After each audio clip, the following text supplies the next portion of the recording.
Meanwhile, the Citywide Parents Council was meeting tonight to figure out ways to get more parents more involved in Boston schools. Marcus Jones has our report on why that's so important to the future of the system and the students. It is more important to restore confidence in our school system and let the parents know that there is a full-fledged commitment to the children's future and to the future of the public schools. This afternoon, I am presenting to the school committee, have presented already, in fact, to them, 11 additional initiatives that are included in our Boston Education Plan. I think parents do want to be involved in educational decisions, but they do not want to be patronized. Every single child is your responsibility.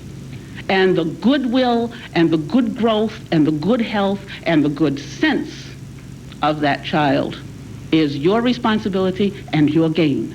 And there's a lot of talk going on about public education in Boston, about how to govern it and how to improve it.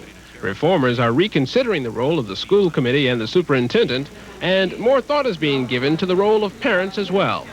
People such as Myra McAdoo, whose son Lonnie graduated from Copley Square High last year. He's one of a handful of students from his school who received a special 4-year scholarship to attend Boston University.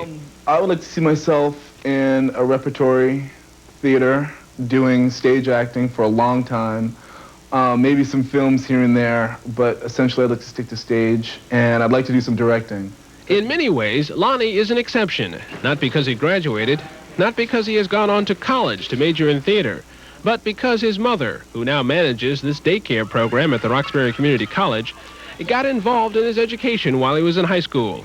She got to know his headmaster, she got to know his teacher, something fewer and fewer parents are doing these days, something McAdoo and others are hoping will change. one of the things that's gone dramatically wrong with our society is that our children no longer have a sense of value. They don't have standards and they don't have guidelines. And part of that has to do with the fact that what they're involved in, which for a number of years is going to school, is something that their parents aren't dealing with.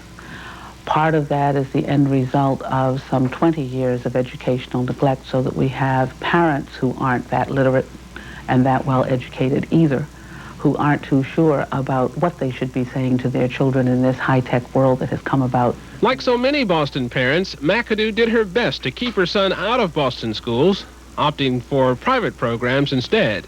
But by the time Lonnie was high school age, financial constraints made continuing that pattern a hardship. She enrolled her son at Copley Square High, determined to make sure that his public education kept pace with his private schooling. If you're asking enough questions about what that child is learning, even if they may seem to be silly or simple questions to you, if you're triggering an interest, the people at the other end will come around to responding. They can get away with a whole lot when they know that nobody cares what they do.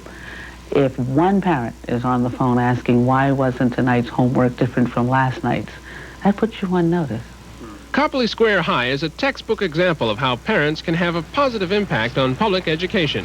Parental oversight aids in keeping the staff on its toes and the students in line.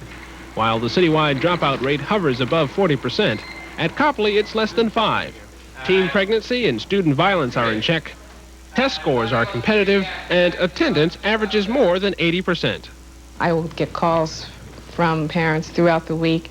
I heard about this. Is this true? That true? So they have a direct line to me, and they know I will respond. How much does that impact on what happens here, on the product that comes out of the school? I believe it impacts greatly.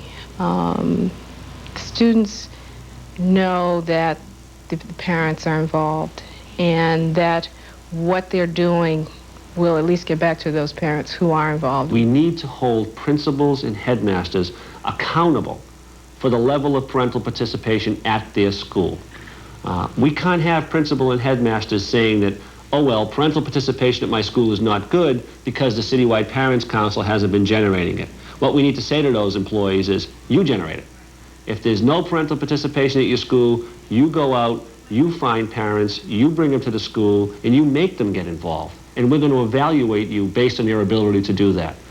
It's kind of silly that people are just coming around to thinking about, what happens if we get those parents involved? That could be revolutionary.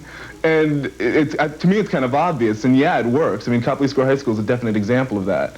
As school reforms move forward, the goal is to make the Copley Square High experience a system-wide phenomenon, making parents an integral part of their children's education. I think the biggest things that parents can do are to reassure their children and praise them and get them out there and at least call the teacher. Maybe you can't get across the city, but you could call the school.